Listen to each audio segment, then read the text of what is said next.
guys, this is Malorian, and this is going to be a Warmachine 101. This is where I take your questions from the Mr. Malorian Facebook page, and I do my best to answer them. So we're going to have a few questions here. I'm actually late on these, so I'm going to have some extra questions, and I'm just going to have to do my best to try and go through all of these as best I can. So let's get right into it. The first one here comes from Terry Riss. Hopefully I'm saying that right. He posts a lot, so I should figure out how to say his last name, from Wales there. But he says he has a couple of ones. The first one is, can you simultaneously measure your control area in multiple directions? If yes, does in some way impede this on sportsmanship? Now for this one here, what I believe they're getting down to is, I could always measure here and then 90 degrees somewhere else, and using the good old a squared plus b squared equals c squared, figure out every single distance within my bubble of my control area. I can do the math on any one of those and know precisely what that distance is. Now, can you be measuring two at exactly the same time? No, you can't do that. However, you could always measure one, figure out your 90 degrees, measure the other, and you get basically the same thing. Now, at the end of the day, what this could give you is all that information.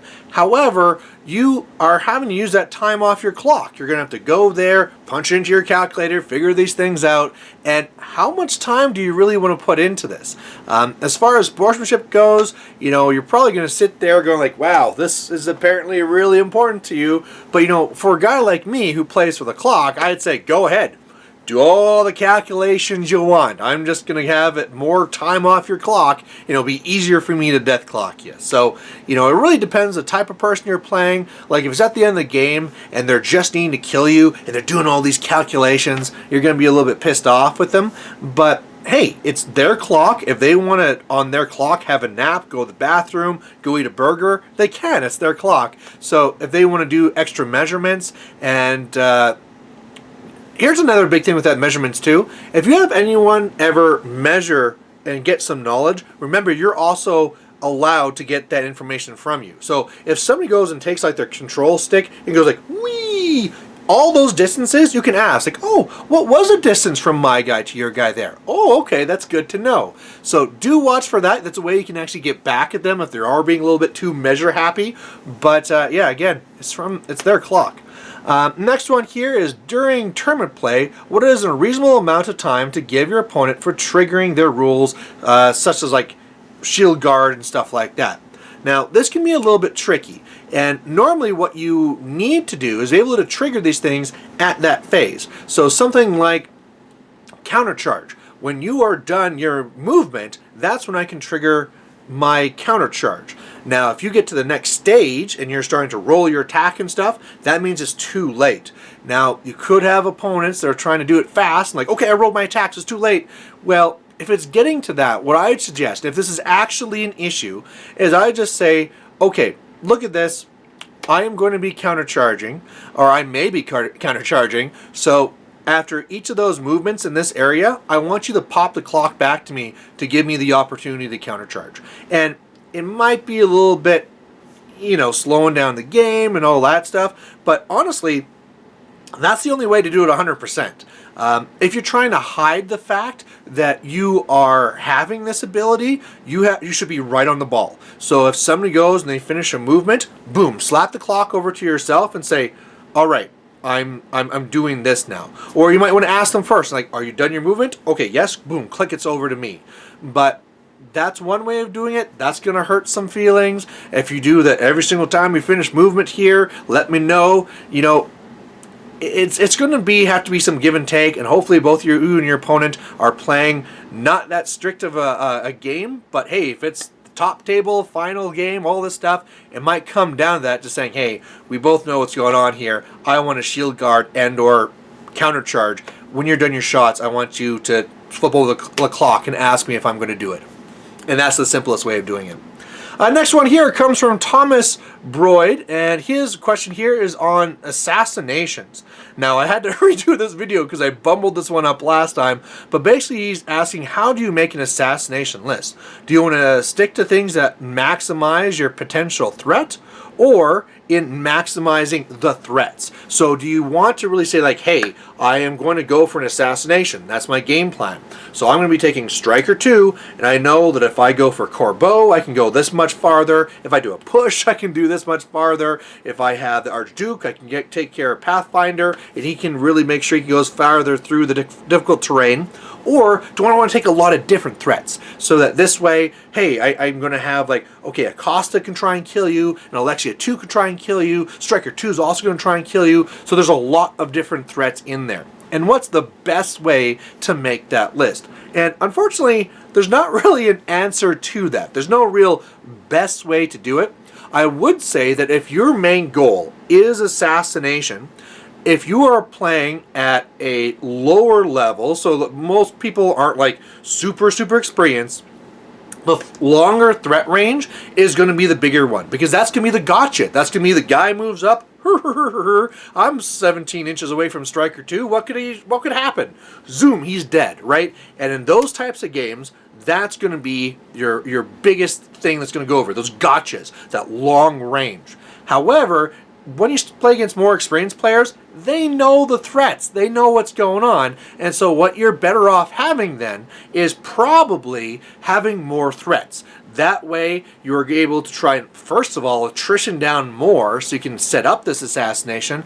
But secondly, if they go and they say like, okay, this is a really key piece, and they take it out, your game plan's not over. You still have other pieces you can set up for the assassination. Plus, if you're a real, student of the game, the more options you have available to you, the more ways you'll figure out how to figure out that puzzle and get off that assassination.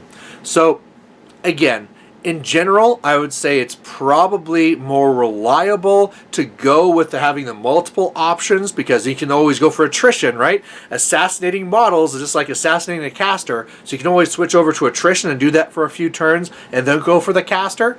But gotchas are a thing, and new players will walk into them, right? It's just like, oh, you put your guy there, Kane 2, all right, see ya. So it really depends what you're looking at there, but there you go.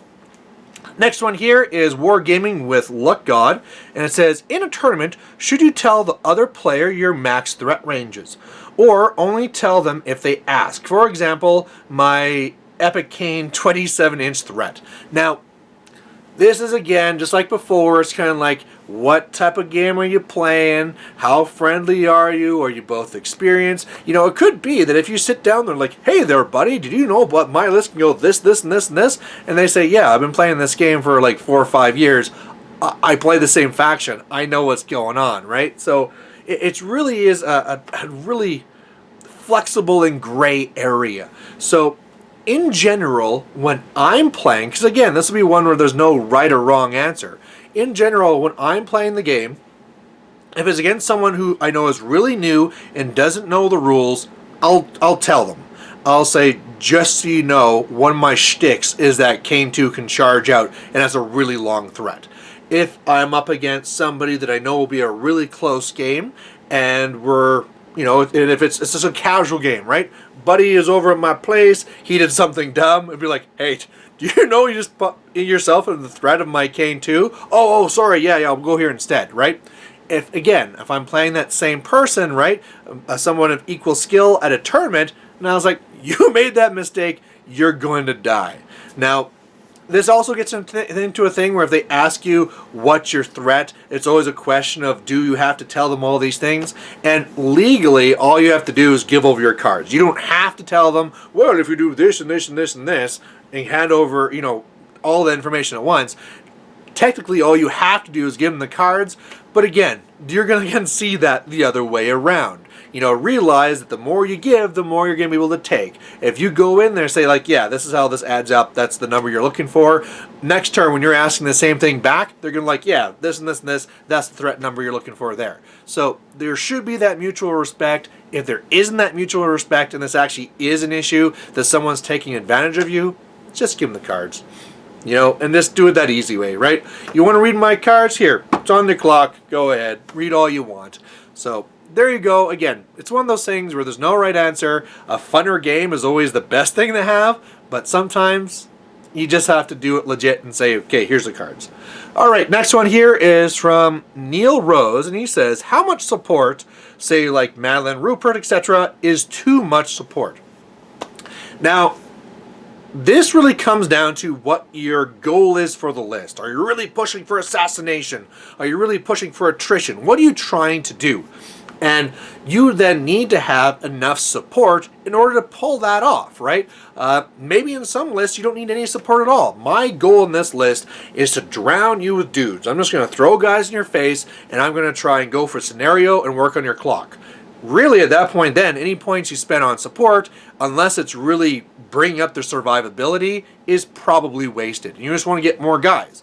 Or if you're going for a really big time attrition, again, I don't want to have too much attrition because I don't want too much support because for every support point I pay in and back, that's one less attack I'm getting to do that attrition. So what it can come down to is a lot of math. Just saying, hey, if I put in like Rupert for getting tough, that's a force multiplier. If I'm getting tough out there, this many more models will survive, so these 2 points will be equal to that. And it's worth it, right? You got that. You then also have the support that's more in case. I'm going to put this model in here because I get Pathfinder.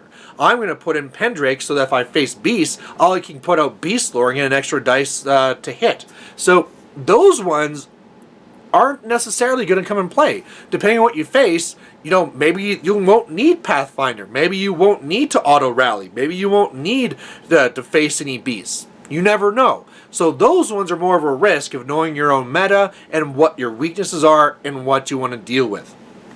In general, I would say to always challenge yourself to take support out. To try and say, okay, in my list, these things are all support. Which ones are key? And almost try and order them as well. This one, this support model, this is really key. I really need this. It comes in every game. This next one, fairly important, comes up all the time. This last one, it's a nice to have. I would challenge everyone to take those nice to haves and try taking them out.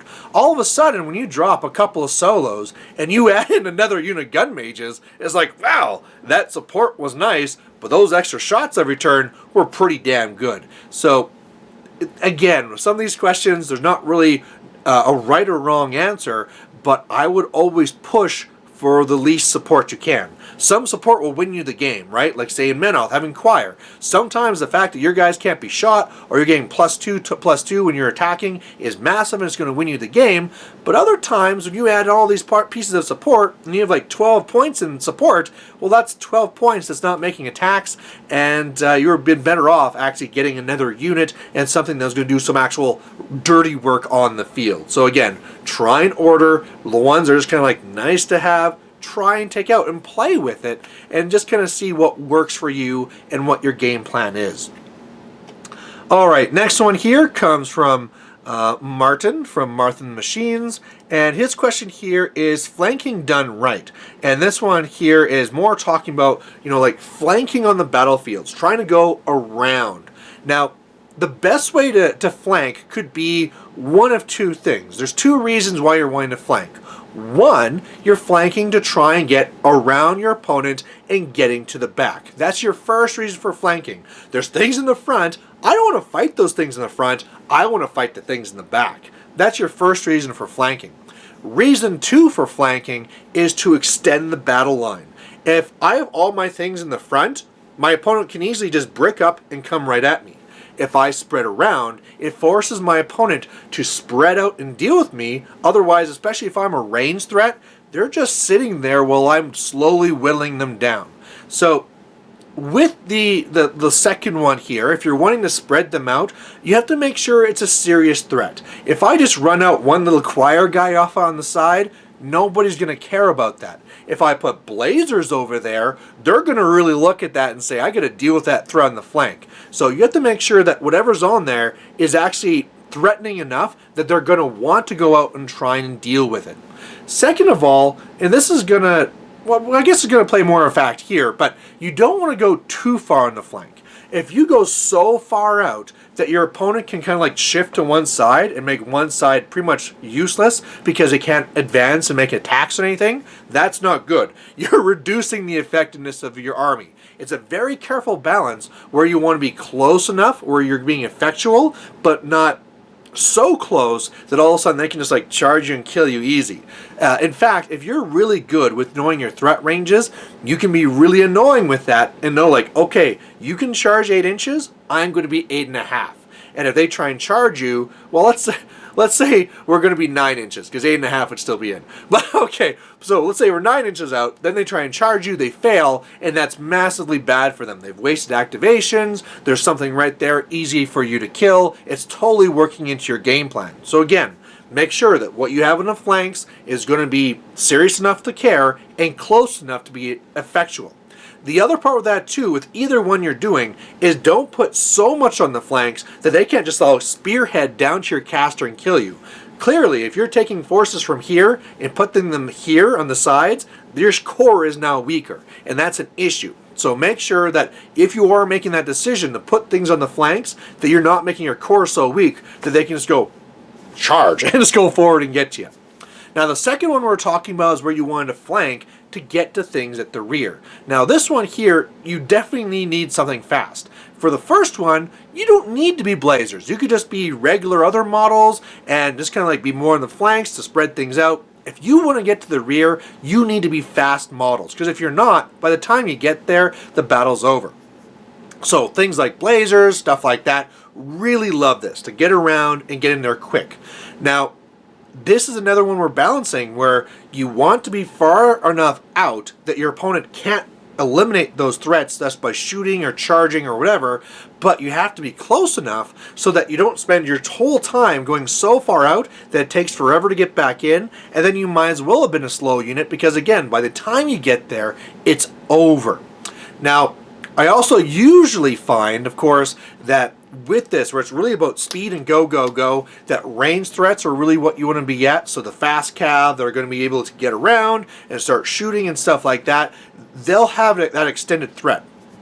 You can do it with regular cav as well, but realize you're going to have to get a little bit more closer. It'll be a little bit more risk about them trying to come back and deal with you. And then you're almost getting to that other one we were talking about where you're drawing things out. I mean, sure, that worked, but you didn't get to what you want to get to. So I usually find that the shooting elements do this a lot better.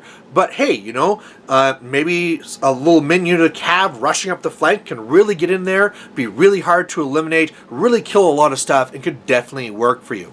So that's really flanking done right. Make sure not to go too far out. Make sure you decide, what are you trying to do? Are you trying to actually get the things behind, or you're trying to space your army apart? And the other key one is, if you are deciding to do this strategy, make sure that you're keeping your core strong as well. All right, so that is Martin's. Next one here is from Jacob Brunner, and his question is, which casters do you think you'll see more play in 2016? So, of course, the Raditist came out. I did my other video on that. So some ones you won't be seeing lots of is saying, like, you know, Calandra, she's going to go away. But we are definitely going to be seeing some new ones. And Doomy 3, that'll be a big one you're going to be seeing more of. We were going to see more Doomy 3 anyway, but now that we're seeing runes and EE hit, Doomy 3 should be massive. We're also going to see that because of the Champion League there, and also the change to the AWI, those casters on there, say like Veil 1 and Lilith 2, all those not top tier casters, but these kind of like second tier casters that made it into that are really going to be big as people want to practice them, even if that opportunity is not there. So really be looking for those. As well, with the Gargantuans coming out, some of them already being out now, anyone that really synergizes with these Gargantuans, expect to see those as well. So Doomy 3, of course, with his tier, where he makes them 2 cheaper and has an awesome tier anyway, you know, he'll be big. You know, for Legion, you're going to be Thagrosh 1, because he can say, go Blightbringer, oh, you died? Come back in! You know, guys like that will be massive. Trying to think which one will be with the Scorn. I don't know if any Scorn one will be really big. We also have the Bird, which of course Kruger loves, so I'd see a real insurgence of Kruger 1 again. As far as the Warmachine factions go, you might see guys like Darius coming back, like the ones again that like the Colossals. You're going to be seeing things like Ron for Ret should be coming back, but I'd be seeing this as another year for colossal gargantuan casters. Those will be the ones that you'll see a lot with those releases where people want to play them out. Plus with those masters, with those, I can't remember the term for them right now, but those casters there's a 4 for each faction. I'd be looking at those as being ones that people will really focus on, because whereas on previous years, then been kind of like the lower level casters that nobody really plays much of anyway. Now these are ones like, hey, it's Haley 1 and Kane 2, and this is really good stuff. And yeah, you should be expecting to see them all over the place, because if they're practicing them for those Masters events and the ones that actually allow them to use those rules with a sideboard, well, they're going to be playing them normally anyway. So definitely expect those to be really big. So those are all the regular questions I had, but I also had ones here where I said, hey, I'm late, so why don't you ask me some extra questions? And I got a few of them here. Most of them are kind of trolls, but we got some good ones in here as well. So the first one here is, going to come here from Tom Bell, where he asks, what is the airspeed velocity of an unladen swallow, which is the whole Monty Python thing, which luckily Jeff Leong decided to answer, which is it an African or European swallow? Which then he says like, I don't know that. Yeah, I got this. I'm sure you guys have, if you guys haven't seen Monty Python Search for the Holy Grail, stop this video and go see it. Anyway, next one's coming down here. One here from Jordan Scott saying, so 101 question.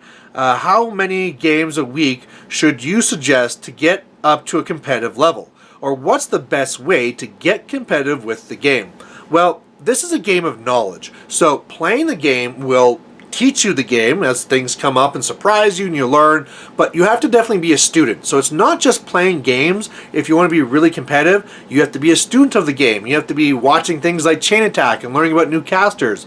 Go and be looking on your war room or your battle college. If there's a caster you don't know, be reading up on it. Now, of course, that theoretical knowledge has to transfer into real knowledge, so you need to play as well. Now, some really highly competitive players will play like 4 or 5 games a week. I don't think you need that. You know, if you have to be playing at least 1 game a week. If your average is less than 1 game a week and you want to be competitive, you need to up that. 1 or 2 I think is just fine. That's usually what I go for, is 1 or 2. I'm not the most competitive guy out there. I try to be, but I don't feel that if you want to be someone who's a threat in the tournament, you don't need to be dedicating to 4 or 5 games every single week. If you're wanting to go and be a big deal at the WTC, okay, yeah, maybe that's what you need to do.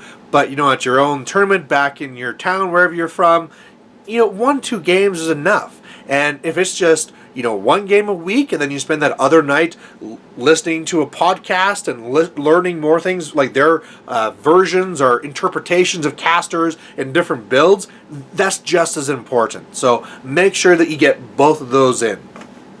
As well, while we're talking about games, it's also the quality of games. You can't just say, I played 5 games this week, and all you did is like go to a Youngblood tournament and kill like 5 new players. Make sure you're playing games against people of roughly equal skill, or even better, a little bit higher, because that's the way you're really going to learn. Alright, next one here comes from Colin Sankey that says, what are the odds that 2 stormwalls can kill a Scythian? And that's a little inside joke of the battle reports that are going to be coming up. And yeah, it turns out a stormwall should be able to kill a Scythian, no problem. Maybe I could actually give some real thoughts here, where when you're going into a situation where it's important, make sure you do that math. Make sure you realize, okay, what are my odds of hitting? And then for each of those hits, how much damage should I do? So if it is a Stormwall hitting a Scythian, that's a dice plus 2. Each 2 dice is an average of 7, plus 2 is 9. And you can add, how much focus do I have? How many attacks? Ding, ding, ding, ding, ding. What am I hitting on? How many should I be missing, right? What are the threats to me if I miss 1 attack and it's 1 lower? So we'll talk a little bit more about that when we get to my battle reports from the tournament. But yeah, there you go. By the way, Stormwalls should be able to kill Scythians. Alright. Another one here saying from Tom Bell, saying, what are my thoughts on the errata? That's a separate video, so if you haven't seen that, go check it out. As a little spoiler, things are better now. You should be happy. Next one here, or last one now, is going to come from Chris Dancox, and he says, how is it possible that stone scribes hit harder than warders? And this is, again, this is an errata thing where now the warders lost the weapon master ability that they used to have, so now they're pillow-fisted. To be fair, when you're Weapon Master 7 and even just like POW 10, you're still killing most infantry. You know, most infantry, when you have an armor of somewhere between 12 to 16, that means even if you're in POW 10, rolling average will kill all those guys, so it's really no problem. You're not charging in and killing heavies, but I think that's the real thing with warders. Warders are supposed to be more of a defensive unit, not an offensive. Now, where the question comes in of why the Stone Scribe hits harder, it's probably because the Stone Scribes have a lower power. That's where it really comes down to. We need to errata those Stone Scribes.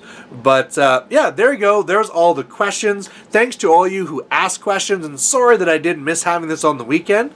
I will be doing this again every single weekend, so if you're not liked on my Mr. Malorian Facebook page, please get on there. We have lots of fun, and we'll catch you later. Bye.